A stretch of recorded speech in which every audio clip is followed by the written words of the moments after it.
What's up? What's up? What's up, you guys? What's up? How you doing today? It's your Skinny Boy Randy. Thank you so much for being here. How you doing today? Welcome, welcome, welcome. Welcome to Garden with Skinny Boy Randy. How you doing? Hope you're having a great, growing, blessed, and prosperous day. Thank you so much for being here. If you're new to my channel, click that like and subscribe button. Yeah, right down there. Leave a thumbs up. Thumbs down, just not two middle fingers. Okay, okay. And make sure you're staying hydrated with your coldest water bottle. This is a cold water bottle. Keep your stuff cold for over 36 hours plus. Okay, okay. Thank you so much, coldest water. I appreciate them, you guys. Look, today, oh, don't forget, if you're new, slide on over to the Facebook group. And then come on back. All right, that group is called Gardening with Skinny Boy Randy, where beginners and experts are welcome over there as well. I love that group, you guys.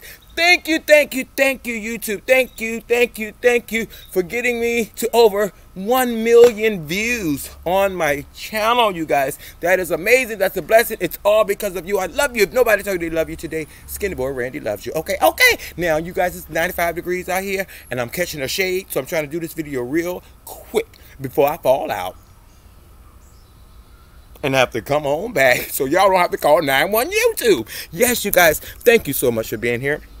Today I'm doing 10 question and answer videos. I posted a post on my Facebook group, 10 questions. I picked the first 10 people that responded. I got your questions. Okay, okay. Thank you so much for being here. Also, y'all can click that bell. It's a little bell over there, and you'll get a notification every time I make a video. Please share the video with all your social media. I greatly appreciate it. And don't forget to check me out on Instagram, y'all. I keep forgetting about Instagram, y'all. Y'all know, I don't know. I ain't never went to social media school. I don't know about all this. But how y'all doing? Thank you so much for being here. Okay, first question comes from Misty Hoff.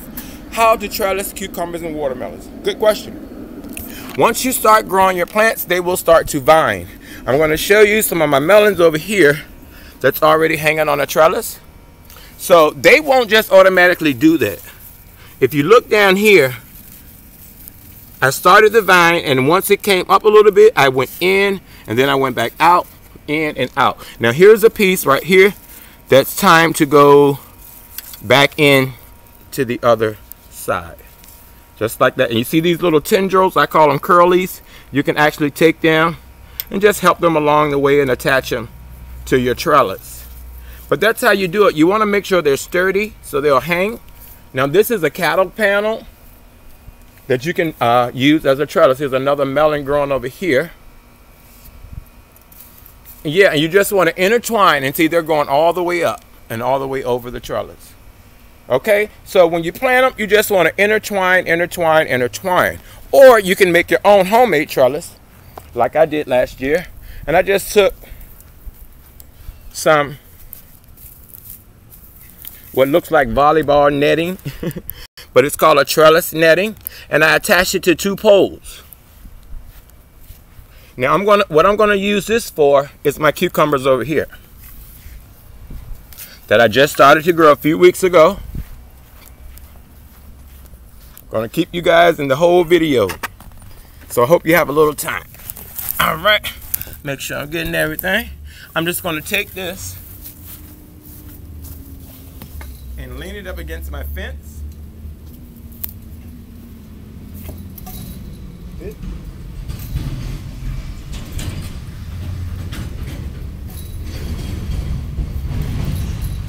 Just like that, you guys.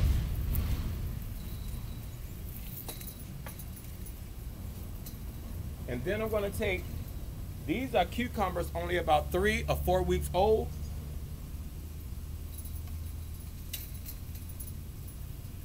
And I'm just going to run them up the netting. Let me get a better view over here. Can you see me? Yeah. See, they're just starting to vine. And I'm just going to take one and put it right in that netting. So that's going to automatically train it to come up this fence. And I'm going to have cucumbers growing right along this fence here.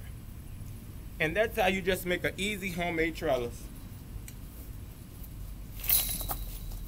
Okay, you guys, we'll worry about that later. But I just wanted to share with you on how to make an easy trellis. You can use a cattle panel or whatever you have that will hold and support the cucumber. All right, question number 2. Types of pumpkins to grow in small spaces. They make several different varieties of small pumpkins, you guys. You can get bumpkins, munchkins. Look that up. Small pumpkin varieties. Just Google that and it'll show you all the different small varieties. This is a small type of pumpkin that's growing. But yeah, smaller varieties, smaller can be better. All right, number 3. Oh, I'm sorry. The first question was from Misty. Second question was from Stephanie. Preparing your soil for the fall season, Stephanie Taylor. From Angela Smith. Angela, what you want to do is fertilize your soil as good as possible. Pick you a space. And this question also goes to question number 10, starting a garden from scratch. What you want to do, like this is going to be our new fall garden coming up. Find you a space. Know your location. Know where your sunlight hits. Know where your trees are and where the shade is going to be most parts of the day. You have to do your little research in your yard. Just look it up. Not look it up. Look at it yourself. Stand around in your yard early in the morning, late in the afternoon, in the middle of the day, and see where the sun is. That's how you're going to know where to plant certain things. Certain things love the sun. Certain things love shade. So when I'm starting a garden from scratch, pick out where you are, how much time you have to donate to it, your watering system, and how much you're going to grow. So hopefully that helps you out. All right, question number 4. What flowers to plant to attract pollinators? There are so many flowers you can plant, you guys. Marigolds. You can plant anything. Sunflowers, zinnia, daisies, wildflowers. Anything that blooms, you guys, get it. You know, and you can plant it around the border of your squash, zucchini plant. Yep, and it will help attract pollinators. Thank you, Angela Lambert. How to save seeds. Okay, saving seeds is very, very easy. Some people try to save their seeds as soon as their plant goes to flowering, which means, like this is my bed right here. We're about to tear this bed up and turn it into something new. But this is when your plant goes to flower. That's why I left it here, because I want this turnip green that grew here, and I'm just going to let it go to flower. And then it turns into this. I let it die all the way out. I let it die all the way. See, that's why I left it in the ground. I just let it die all the way out. And the reason I do that is, let me show you. Because when you let it die all the way out, when you try to do it when it's nice and fresh, and you have to sit there and try to pick through, let it die out a little bit. Oh, let me get one that's still budding. Here we go. When you let it die out a little bit, you just take that pod. Now watch how easy the seeds come out. You just pretty much touch it. You see the seeds falling in my hand? It'll break itself open. You don't have to do anything. Just touch it a little bit and the seeds will fall into your hand. And those are seeds ready for planting for the upcoming season. And you would do the same thing with your peas. I let my peas die off. See that? I let them die off. Then I just pull one. Just like that. And all I have to do is pretty much touch it. It pops right open. And are these not the seeds that you buy in the store, your pea seeds? Exactly the same thing. And you don't have to buy peas, sweet peas, sugar snap ever again. Okay. Thank you guys so much for being here. All right, y'all, it's hot. It's hot now. I got to get a body up and it fell out. All right now. All right, thank you. And Elizabeth Ann White and Jennifer Smith Kershaw. How many seeds to plant per container? You can plant as many as the container will hold. Now you don't want to over plant everything. Let me make sure I don't have to come back out here. Yeah, you don't have to over plant your containers. Just let me show you how I'm starting cucumbers and pumpkins. Yeah, right now. You see these containers? They're little small containers like this. But I have 2, 4, 6, 7 straight 8 cucumbers in here that I'm going to thin out and put somewhere else. Okay, now over here in this 5-gallon container, I have a pepper plant and a watermelon that has taken on its own identity and grown down. Well, 2 of them have grown down onto the deck, actually landing in a bucket. So thank you, God, for the bucket. So yeah, you can plant multiple plants, just don't overseed. Now I just wanted to show you guys this. You see this small container? We grew carrots in it For anybody wondering how small of a container you can grow your carrots, don't sleep on the little small Dollar Tree container. You can grow them and they'll stop growing when they reach the bottom. All right, thank you for that question, Brittany Smith Hubbard. Pest protection and harvesting tomatoes. You guys, the best pest protection you can have is starting from the beginning. Get you some tulle. This fabric right here, you can actually wrap around fruit. Like if I wanted to wrap this around this melon right here. I don't know if you can see this melon. I can take it and just wrap it around there like that, and nothing will get to it.